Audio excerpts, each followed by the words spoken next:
כאשר אנחנו מסגלים את הגמישות הזו, אנחנו מתחילים להיות מאלה שמשתחלים לכל פינה. יש לנו קיר, מוצאים את הדרך לעקוף את הקיר. יש חלון, מוצאים את הדרך לסגור ולפתוח את החלון הזה. אנחנו חזקים, אני אגיד לכם משהו, בסוד, יותר מהדורות הקודמים. בדורות הקודמים היה את הניסיון שיש לנו, שינינו לו את הנוירולוגיה במוח.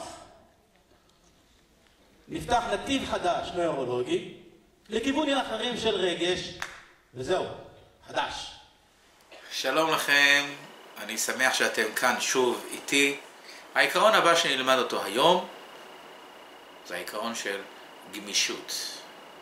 גמישות מחשבתית או גמישות התנהגותית, או שניהם ביחד. גמישות זה אחד הדברים החשובים ביותר שאדם צריך לסגל לעצמו. הרבה פעמים אנחנו מוצאים את עצמנו שאנחנו אומרים, לא, אני לא יכול, זה לא בשבילי. מה, אני כבר התרגלתי כך שנים. שנים אני חושב כך, אוכל את זה, מדבר כך. אני רגיל אליו, רגיל אליה. ואז אנחנו למעשה במשפטים הללו מבטאים איזשהו סוג של תקיעות. קיבעון, שאנחנו היינו מאוד רוצים להיפטר ממנו, כדי שנוכל להתקדם למטרות שלנו. אז הנושא הזה של קיבעון הוא קריטי בהתקדמות. ולכל אחד יש כל מיני סוגי קיבעונות למיניהם. זה יכול להיות קיבעון מחשבתי, שהוא לא מסוגל לחשוב קצת אחרת, להסתכל על המציאות, על עצמו, על המטרות שלו, בזווית קצת שונה. למסגר את זה בצורה חיובית יותר, או במבט מזווית אחרת. יש כאלה שהקיבעון שלהם הוא קיבעון התנהגותי. קשה להם לשנות איזשהו הרגל של פעולות שהם עושים. למעשה יש לנו כאן שתי נושאים שאנחנו צריכים בהם גמישות, על מנת שנוכל להמשיך להתקדם לקראת המטרה שלנו. גמישות מחשבתית וגמישות התנהגותית. כאשר אנחנו מסגלים את הגמישות הזו, אנחנו מתחילים להיות מאלה שמשתחלים לכל פינה.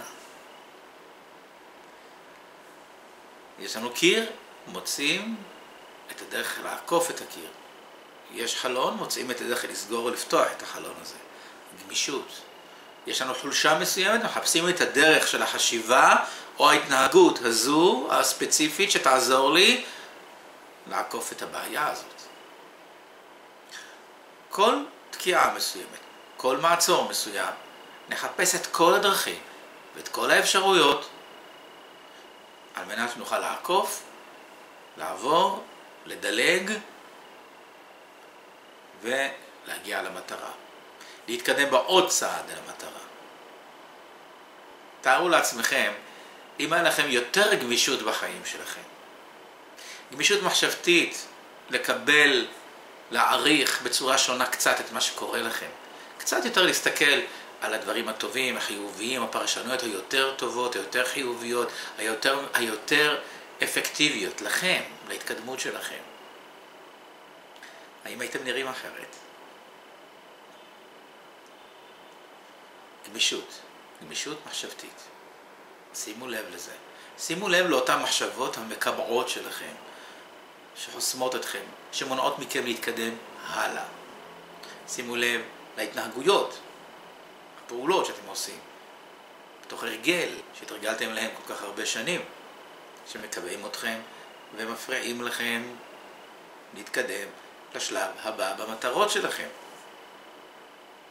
כשתשימו לב לזה, זה תחילת השינוי, השימת לב, גם להבחין בזה. כשאתם מסוגלים לאותה גמישות, תתקדמו הלאה לשלב הבא. תודה רבה שהייתם כאן איתי. להתראות בסייעתא דשמיא, בשיעור הבא שלנו. תודה.